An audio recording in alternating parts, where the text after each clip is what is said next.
Poštovani gledalci, dobrodošli u još jedno izdanje emisije Granice istoka. Ja sam Harun Karčić. Proteklih mjeseci evidentno je približavanje i intenziviranje kontakata između Turske i Saudijske Arabije, Ujedinjenih Arapskih Emirata i Egipta, koji su dugi niz godina bili na suprotnim stranama u raznim regionalnim pitanjima. Naročito je rivalstvo Turske i Ujedinjenih Arapskih Emirata godinama unazad primjetno u brojnim proksi konfliktima širom Bliskog istoka, u kojima podržavaju sukobljene aktere. Dok su odnosi sa Egiptom zahtijevali brojne susrete, koji su trajali i po nekoliko mjeseci bez značajnih rezultata, proces približavanja sa Ujedinjenim Arapskim Emiratima veoma brzo je kulminirao posjetom princa Mohameda bin Zejda, vladara Abu Dabija, Ankari. Slično je bilo i sa Saudijskom Arabijom. Ova težnja za pomirenjem dio je općih napora prema normalizaciji odnosa na Bliskom istoku uslijed geopolitičkih promjena koje su prije svega izazvane povlačenjem SAD-a iz Iraka i Afganistana. Prije razgovora sa našim gostima pogledajmo uvodnu grafiku. Od početka arapskog proljeća Turska se našla na ideološki suprotnim stranama sa svojim do tada bliskim arapskim prijateljima u zaljevu. Na jednoj strani bili su Turska i Katar kao zemlje koje su podržale revolucionarne snage na Bliskom istoku, a na drugoj strani Ujedinjeni Arapski Emirati, Saudijska Arabija, Bahrein i Kuvajt. Nakon više od 10 godina animoziteta dolazi do normalizacije odnosa. Tri su glavna motiva za to. Na lokalnom nivou, ekonomije većine zemalja u regiji trpe posljedice pandemije koronavirusa. Turska se u tom kontekstu pokazala osjetljivijom, posebno u pogledu kamatne stope i kursa lire. Vrijednost lire je opala za 44% u 2021. godini, zatim za dodatnih 30% u 2022. godini. Životne potrepštine su poskupljale za 70%. Vlada je najavila da će ove godine povećati minimalnu plaću za 55%.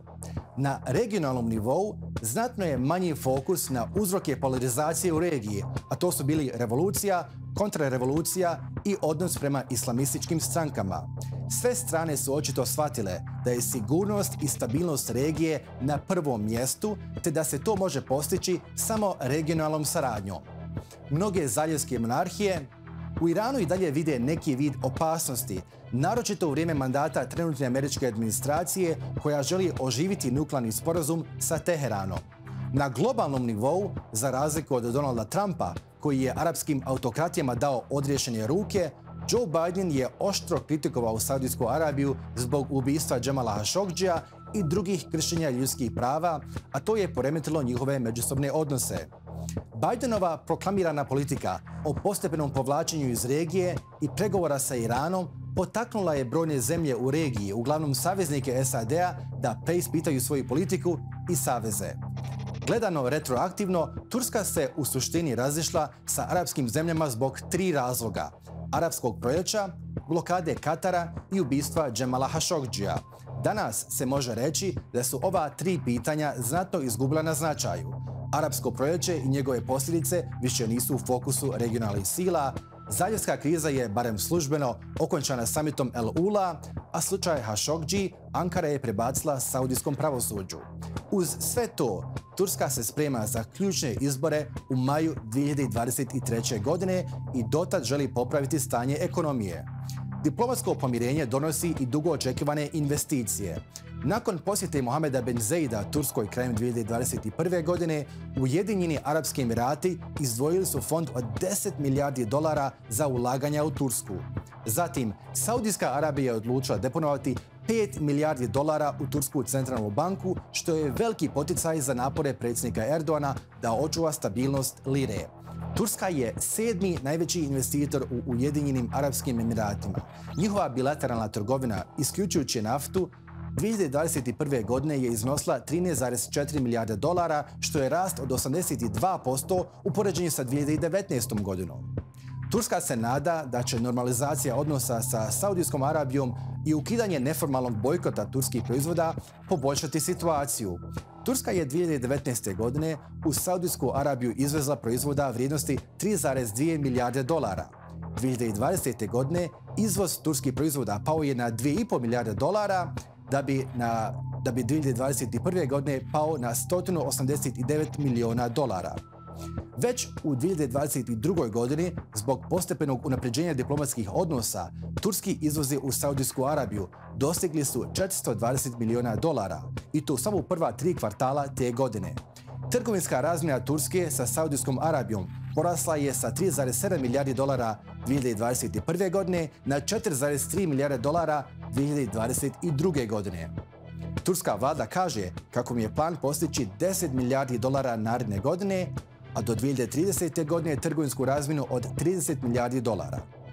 Trenutno 1100 saudijskih kompanija posluje u Turskoj sa ukupnim investicijama vrijednosti $11 milijardi, pretežno u poljoprivredi, nekretninama i energetici.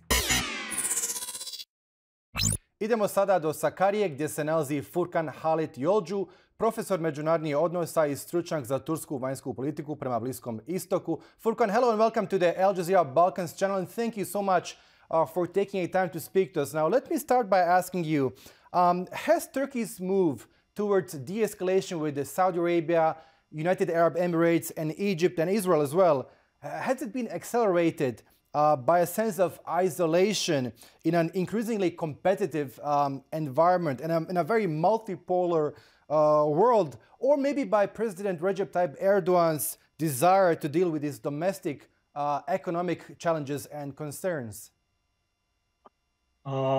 This is actually a very good question, and I think the Arab states diligently tried to isolate Turkey in the region for a certain period of time after the Qatari crisis in 2017, but they just couldn't manage it to a level that would force Turkey to succumb to their demands.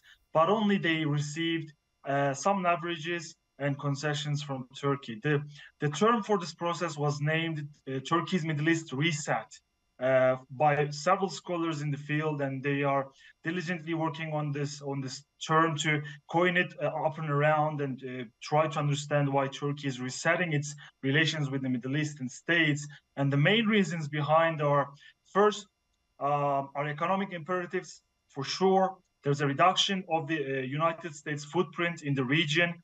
The arrival of the Biden administration changed the U.S. Middle Eastern strategy from top to ground. The idea of the region entering a post-Arab Spring phase, which is quite important, and the stalemate in the regional conflicts are almost forcing the states to change the atmosphere. I think economic imperatives like inflation, devaluation of the Turkish lira, and other domestic issues like internal struggle for governance system, which is it going to be a parliamentary one, is it going to be a presidential one, are the strongest reasons, looking from a neoclassical realist perspective, to be leading driver of Turkey's rapprochement with the Middle Eastern states. Right, but if you look from the perspective of Gulf Arab countries, I mean, what are the main motives of Saudi Arabia, the Emirates, and Egypt in normalizing and mending their ties with Ankara? Why now? And how would you explain the difference between, for example, the Egyptians, who were quite slow in their rapprochement with Ankara? It took numerous meetings to make any positive steps, whereas the Emirates were in fact quite quick to mend ties with Ankara, and it took a very short time for Mohammed bin Zayed to visit Turkey.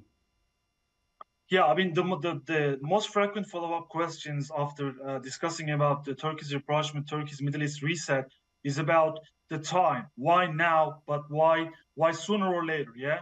I think the reduced U.S. footprint in the region drastically increased the threat posed by Iran to the Arab states and Israel. And most of these states would pragmatically focus on only one enemy rather than taking a stance against two major powers in the region, like Turkey and Iran at the same time, Turkey and Iran at the same time.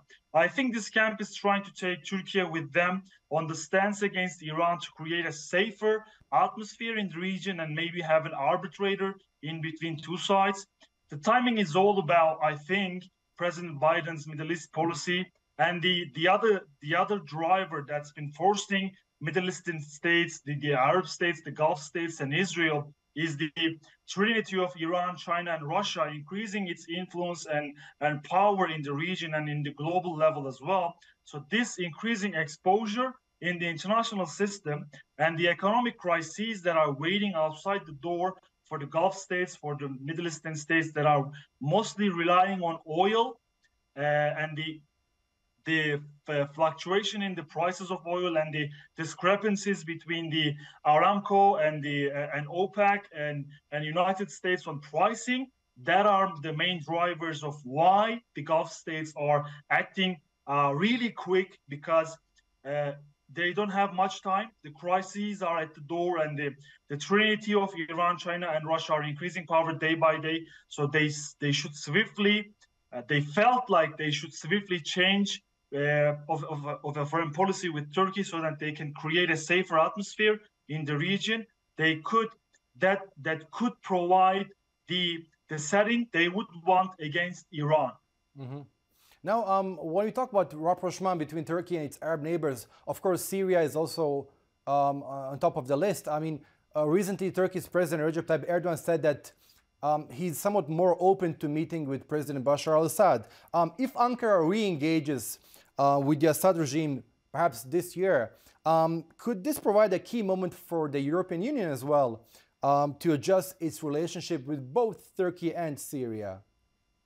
Well, it's quite rational to think if Turkey and Syria has a rapprochement, has a re-engagement after all these years of war. It's almost been a dozen years, and we didn't have like a permanent solution up until so far. It's a stalemate. It's a civil war that doesn't end. So Turkey has just decided to move on and have a meeting set up at the highest level of politics, and then I think most probably after the elections, one of the first things that if Erdogan is elected again, he's gonna go to Syria or invite Bashar al-Assad to Turkey and have a high-level meeting with them to settle out the disputes and to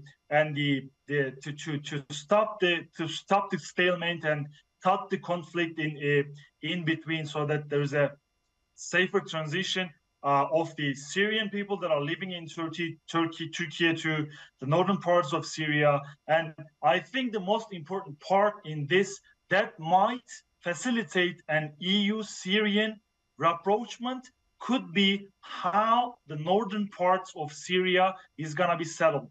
Are there going to be a place for the Kurds? Are they going to be excluded from the region? Are they going to be replaced to the southern parts? Because the main dispute that EU and Turkey has for the northern Syria is the terrorist organizations PKK and YPG's existence in the region. If that's handled, then EU will swiftly move towards Syria to create a safer environment especially for the Kurds in the region. Now, Furkan, finally, the Eastern Mediterranean will become an increasingly critical arena of geopolitical confrontation and competition between the EU, Israel, and Turkey and a number of Arab countries, especially bearing in mind that European countries want to reduce their dependency on Russian gas. Should Europeans support Turkey's efforts to de-escalate its disputes with our other powers in the Eastern Mediterranean?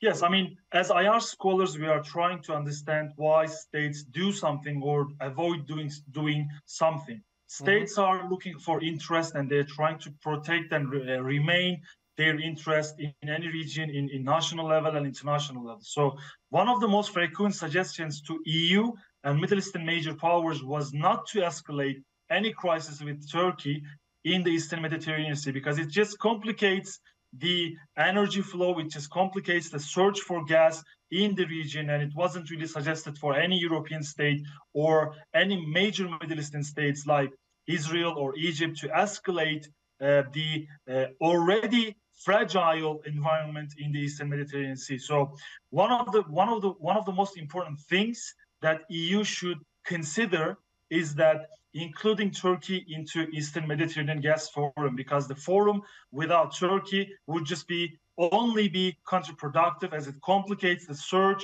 for natural resources and the process of resource transition. I think a move towards this direction will certainly benefit all sides, as it will require a stagnating de-escalation for the sake of reliable energy flow towards Europe. The reason I say stagnating is because maybe sometimes one of the parties will want to break loose, maybe Israel, maybe Egypt, maybe Turkey will want to break loose of the forum to act more independently, but the forum will maintain the de-escalation trend, even if the profit is not becoming any more lucrative for a party. So that's maybe the summary of the whole process here. Right, Furkan, it was really interesting talking to you. Thank you so much once again for your time. Thank you, Harun. Thank you for the invite. Poštovani gledalci, iz Sakarije nam se uključio Furkan Halit Yolcu, profesor međunarodnih odnosa i stručnjak za tursku vanjsku politiku prema Bliskom istoku. Kao rezultat svog balansiranja, Turska se pretvorila u ključnog diplomatskog i energetskog igrača u restrukturiranju odnosa između Zapada, Rusije i Bliskog istoka. Zbog čega je zemljama Bliskog istoka važna Turska, analiziramo u nastavku.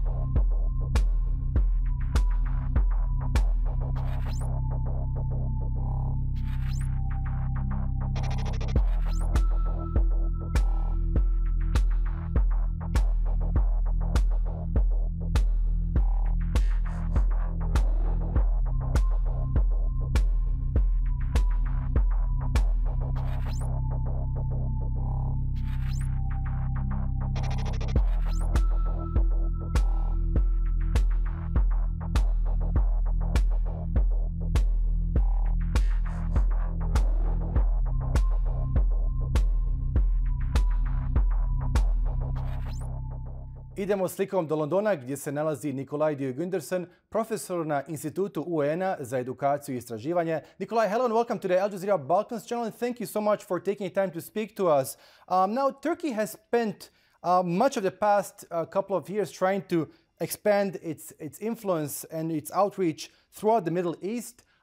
This has created a major battle line between that country and its rivals in the MENA region, more specifically the United Arab Emirates. Would you say Turkey has had much success in its efforts?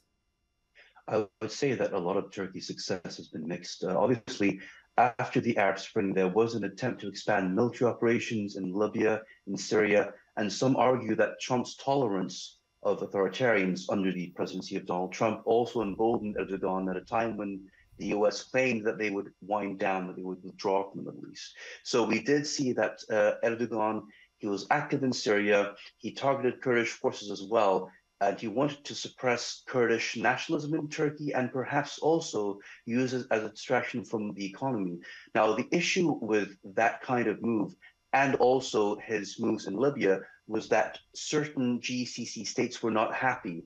The GCC are, a collective group of monarchies. They are certainly not happy with the Muslim Brotherhood for the most part. So when they saw that Erdogan was supporting the Muslim Brotherhood, that he was expanding militarily as well, they did react. And this led to tension with the GCC. It also led to tension with the EU. So we've seen that Turkey became somewhat isolated. I remember seeing a couple of years ago that they reached out to Russia, for example, for possible arms deals, which made NATO nervous. And at this point, perhaps for domestic reasons, Erdogan is trying to re-engage the GCC. Let's not forget that the GCC states are also US and Western allies, so there might be something there as well. Right. Since mid-2021, Turkey has attempted to normalize its relations with Egypt, Saudi Arabia, the United Arab Emirates, and Israel. This shift has been driven by Turkish domestic politics, but also by the emergence of a multipolar Middle East and, of course, intensifying geopolitical competition. Is Turkey ready to bury the hatchet with the UAE, Egypt, and Saudi Arabia, or do you think deep wedges will continue to exist? Well, I think the question right now is whether or not Turkey and Erdogan have a choice over burying the hatchet. We did see there were some moves made that allowed Turkey to kind of more engage with the GCC, especially after the end of the Qatar blockade and the Al-Udeid Accords in, I believe, 2021.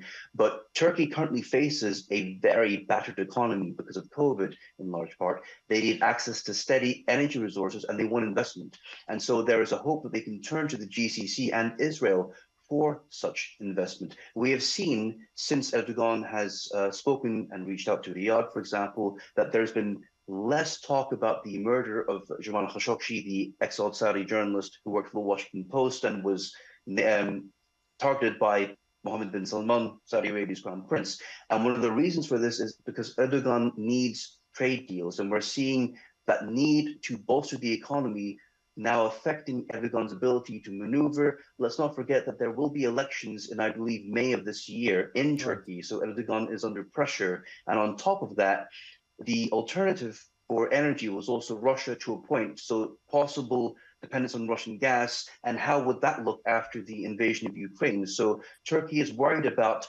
getting hold of steady energy supply and steady investment during a period where the economy is really, really struggling in Turkey. Now, you're familiar with Jordan. How would you assess Turkey's relations with the Hashemite kingdom, but also with countries such as Lebanon and Syria? Well, I think that right now, so Turkish-Jordan relations may not be as much of a priority as those who can provide economic aid. I think that's one of the main things to focus on. The Gulf states are seen as possible heavy investors. Turkey did used to have, before COVID, a fair amount of tourism coming from Jordan, but also from the Gulf states especially. The Gulf states have oil. They did not take as much of a beating as other kingdoms or states, especially, let's say, Lebanon right now with the collapse of the economy, and also Jordan with a lot of unemployment. So there's been more of a focus on trying to ensure that investment comes into Turkey. I think this is what Erdogan really is worried about. Now, moving back to Turkey's normalization efforts, by engaging and courting Israel first, Ankara had hoped to draw a formal ally away from the anti-Turkey coalition, which had been formed in the Eastern Mediterranean. How would you explain Israel's relations with Greece, the United Arab Emirates, and Cyprus, and why do they see eye to eye when it comes to Turkey? Well, I think in this instance, for Turkey itself, they are hoping that having better relations with Israel and the GCC could mean better access to Washington, and Turkey hopes for a possible gas deal to be reconsidered by Israel. With Israel itself and the GCC states and Greece for that matter, what they used to be alarmed with was Turkey's assertiveness in their backyard. So let's not forget the issue of Cyprus between Turkey and Greece, maritime delimitation regarding Mediterranean gas deposits as well across Lebanon, Syria, and Cyprus, and the activity of Turkey in Syria and Libya, as we discussed as well. This made the GCC nervous. It also made Greece nervous and Israel nervous. So there was more security and intelligence cooperation between these countries, between the GCC, especially the UAE, Israel, and Greece regarding Turkey and their activities. That kind of cooperation increased Turkey's isolation. And I think that now, again, Turkey is trying to reverse that, and I believe that they don't have much choice. The issue that also comes for Erdogan is if he wants investment from some of these countries, they may adopt a wait-and-see approach. So they may not invest immediately just because he reaches out to them. They're probably going to say, we want to see changed behavior over a long-term period before we commit to any trade deals. Right. I mean, but bearing in mind that there's a substantial Muslim Brotherhood presence in Istanbul, how far do you think Turkey is willing to go in distancing itself from the movement?